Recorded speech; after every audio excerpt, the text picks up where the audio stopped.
Hello everybody, it's your buddy Mowgli again, your boy Mowgli, whatever you want to call it.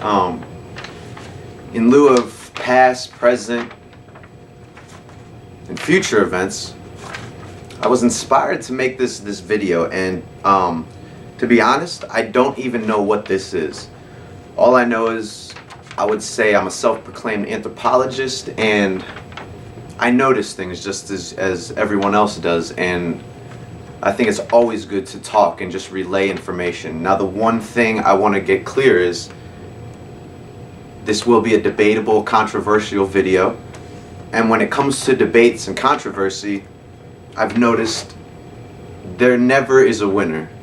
Never. Because if you want to err on the side of science, you can always gather more facts, and at the end of the day, you probably won't gather all the facts. Most likely you won't.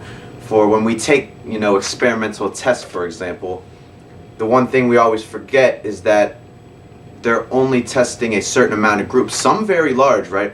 But I've never seen a test besides the census, which, like I said, can't reach everyone, that reaches 8 billion plus people to actually get a definitive statistic, quote unquote. When we all know, even then, everyone's different. For I have become comfortable with the fact that I have long hair in a world where it's quote unquote better to be clean cut, whatever that means. Because at the end of the day, Albert Einstein kind of looked like he could have been living on the street, but then again came up with some of the greatest theories in the history of mankind. Theories. Remember that word. So, first off, I just want to go off with the base of this, where all this comes from. So, I've noticed it a lot on Facebook, Twitter, social media, where airing opinions is, I think, more freely accepted than in public actually talking, where things tend to get a little bit more heated, where I think most of y'all have grown up in families where they would tell you, be careful what you speak about in public. Money, religion, etc. Abortion, blah, blah, blah. There's a lot of controversial topics that I was raised to be weary of. Now that I've realized what is in my mind, I realize that it's okay to talk about these things as long as you just have to be respectful to people. And like I said, in a debate, there never is a winner. There's never a winner. Because at the end of the day, it kind of falls on what do you believe in your head. So the first topic I want to tackle, and they all kind of go together. And like I said, I don't even really know what this is. I just feel like I need to share my opinion, and I would love for everyone to share theirs as well.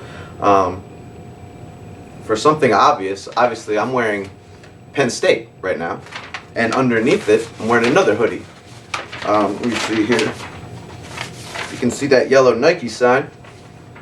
This is a Livestrong hoodie. Hold up. Yep, Livestrong, if you can see that, a couple of those words. These are two very controversial establishments. Obviously, in lieu of recent events, Lance Armstrong with his doping allegations, and now he's admitted that to Oprah, and Penn State, obviously, with the whole Jerry Sandusky thing. Now, as it goes to the social media thing, I notice people that will support Penn State. Obviously, I don't think anyone condones the horrible charges that Mr. Sandusky faces. But that being said, I find it interesting how then when somebody supports Penn State or supports Livestrong, the ridicule seems to come out pretty fastly, as if to discredit these establishments from the great things that they've done to even make their name. For example, Penn State's Thon is the biggest cancer research funding in the world, and I don't know if that's 100% accurate, but I know it's at least one of the biggest ones. I'm not one for stats, but and the same thing with Livestrong. Obviously, cancer research, great for all humanity.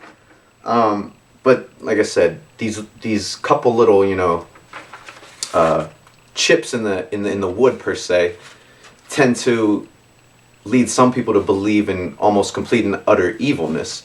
Now, that being said, it would be preposterous of me to gather that conclusion just from someone saying something on Facebook or on Twitter, for example. Someone may say, boom, I'm rooting for Penn State this weekend. A friend might make a sarcastic comment to something as, relating to Jerry Sandusky or something. Oh, hope Sandusky's not in the crowd, or blah blah blah. Things of that nature. Or you support Livestrong and say, oh, well, you might as well be supporting doping athletes, this and that. And the fact remains that Lance Armstrong did have cancer and he did beat it, which I think we all can agree is a very serious thing. And complete empathy goes out to those people. Now, whether or not you want to get on the whole doping thing, this or that, that's a whole nother subject. But like I said, it's interesting to see how one thing can then discredit, in the eyes of many, what great establishments have done. And this kind of goes on to my next point of like the whole bandwagon theory. For example, Patriots win many Super Bowls in a row. Great team. Now, I feel it too, because as pertaining to those Facebook comments and Twitter comments, I feel it too. I'll see things that I don't necessarily agree with, and I feel like a something churning in my gut to say, I have to speak up. Most of the time I don't, because I don't like doing that stuff online, this and that. I'd rather do something like this. And at the end of the day, my beliefs are always in the good of people. For example, if you talk about Penn State, one person did screw up, and actually it looks like a few good people may have done the wrong thing. Now, I was not there. I'm not part of the police force investigating that. I only hear what I hear from the media, and I believe in the media. For someone to say it's depressing to watch that, but I say it's great that we even have that. For if in the city of Philadelphia, obviously there's crimes that go on, you have to be aware of these things. You have to be safe. I think back to, barbaric times when, groups of warriors were coming pillaging, raping villages. And the one little boy that got away on the horse, I think we've all seen in the movie, go tell the next village. That's media. And that is a great thing, that we can warn people. And obviously there's a lot of good things on these news networks. But going back to the bandwagon theory, you see something that has a lot of attention, and you almost want to say to yourself, that's not fair, because I think other good things are lacking that attention. For example, the Patriots. Like I said, we'll go back to that. They win a lot of championships. Someone says, whoa, wait up. What about my Packers? What about my Eagles? And then some people even translate to another sport. What about my Flyers? Obviously, people are big hype about the Flyers coming back in the NHL season. Then I notice some people will put up, a status or what or not, say, Flyers season coming back. Too bad I don't care. And I think to myself, I wonder why one would even choose to emit that energy. Because I was always taught, if you don't have anything nice to say, don't say anything at all. But at the end of the day, like I said, it would be preposterous for me to even gather a conclusion on the intent of what that person was trying to say just by a couple typed words. Or even out in public when you hear tone, because some people just are different. I know some people that have the meanest look on their face, but to be honest, they're the nicest people in the world. And that's life, isn't it? So that whole bandwagon theory, like I said, it comes from, you wanting to accredit whatever you have love for, this or that, and bring that to light, which I think is great as well. But I couldn't agree with the slander of another, for I think slander only promotes more slander. Another big one, actually I'm not going to go on to this one yet. I'm going to go on to a more lighthearted topic. Chip Kelly just got hired as Eagles head coach. And like I said, it's funny how I will see comments, this and that, about this offense won't work, blah, blah, blah, college coaches, this and that, when in fact, I think we'd all could agree, we're not on the Eagles training staff, we're not on the coaching staff, we're not in the front office. I've never been in their locker room. I don't have any say in what the plays go on. I don't even know, who's all the personnel on the team. So why would I then draw a conclusion that this won't work? Like I said, I believe in people. I believe that they made the best decision. And at the end of the day, if they didn't, that should show. And sometimes we've learned that you can do all the right things, and sometimes it just doesn't work out. You can put in all the hard work, this and that. I'm sure Peyton Manning, obviously we know he's a great quarterback. He put in all the work. Broncos didn't get any farther than they did with Tebow this year. It's just how life works. And it's funny how I think everyone would stand up for their immediate family and friends, but for some reason, when it comes to those outside of there, we often jump to conclusions of corruption, conspiracy, this and that. And because it's real that it does exist. I have to agree with that. It does exist. And those are things that do help us learn. But at the end of the day, like I said, you will never know. So, like I said, the whole Chip Kelly thing, obviously, we'll see. The season hasn't even started. It's a long way away. We're still in this year's playoffs. We'll see what happens. Obviously, I believe in the Eagles. I believe they chose a good coach. They've always made well-informed decisions, and when they haven't, they've, backtracked on them. Just as Lance Armstrong. He now realizes that he made a bad choice by lying to the public, and he's trying to make up for it. Whether you accept his apology or not, that's up to you. But that's one thing I believe in also, rehabilitation. You got to give people another chance, because at the end of the day, no matter how much you say to a person, no matter how much you show them, at the end of the day, the choice is theirs. The choice is yours. It has to come from within yourself. And I think we all know that, but yet we're almost scared to let go of that control. Another example, that would be Colin Kaepernick. I've noticed that he's getting ridiculed for tattoos on his arm when it's ink on your arm. It has nothing to do with how you throw the ball, how you prepare for the games, what you do in the games, the decisions you make during the game, how you treat your family. It's just an interest that he has, and he's not harming anyone. He's literally not, putting violence upon anyone or slandering anyone. It's just something that's a personal choice for him. So I always thought that was interesting. Right quarterback or this or that. Very interesting. Now, I'm going to go into a couple more serious topics that just hit me kind of deep. Obviously, Sandy Hook was a big tragedy, unspeakable tragedy. And now, as of late, today I have seen conspiracy videos. And this takes me back to loose change. Because I would be lying if I said I was about 13, 14 at the time. And I did watch the loose change videos, and I had an opinion. I didn't want to believe in my head that the government could have done something like this, but the way they presented the information, I was a little naive. I almost wanted to believe that they did. Now, that opinion quickly changed after I saw a video to where a man said, you can draw all these facts, you can make yourself believe whatever you want to believe. I can believe that my house is bugged just because I haven't, explored every quarter inch of my house. Now, I could assume that my house is being bugged by the feds if I really wanted to. I could say that suspicious cars have gone by, cars that I don't know, this and that. But the one thing this one man said about the loose change video back around 2001 was, for a conspiracy like that to work, the number of people to be involved to keep their mouth shut is enormous. It's unthinkable. It's in the hundreds of thousands, if not millions of people. You'd have to have people subscribing on at the airlines. You'd have to have people in the World Trade Centers. You'd have to have the government, obviously, first. And at the end of the day, it's kind of like, what do you believe, glass half full or half empty? I definitely will choose half full. No one will ever convince me otherwise of that, because I believe in the good of people, and I would never believe that our government would do something egregious as that. Because we've seen in the past, a la Hitler and the Nazis, I think at a certain point in time those people said, holy crap, look what's really going on now. And it opened their eyes. They may have gotten manipulated at first, but we're all subject to that. So as far as Sandy Hook goes, for me it's saddening to see conspiracy theories and someone dedicate their time to slander something like that. For the fact remains that 20 kids and 6-7 adults were killed. Unless you can prove to me that they're off somewhere hiding, which I don't think you can, I will never believe that the police would hide anything from us. I just won't believe that. And like I said, because the fact remains, there's 20 elementary school children that died that day, and families woke up to the most horrible nightmare they could ever imagine. And then you ask yourself, what would be the motivation for that? Like, what would the government gain from that? I don't see anything. I really don't see anything from that, any good coming out of that.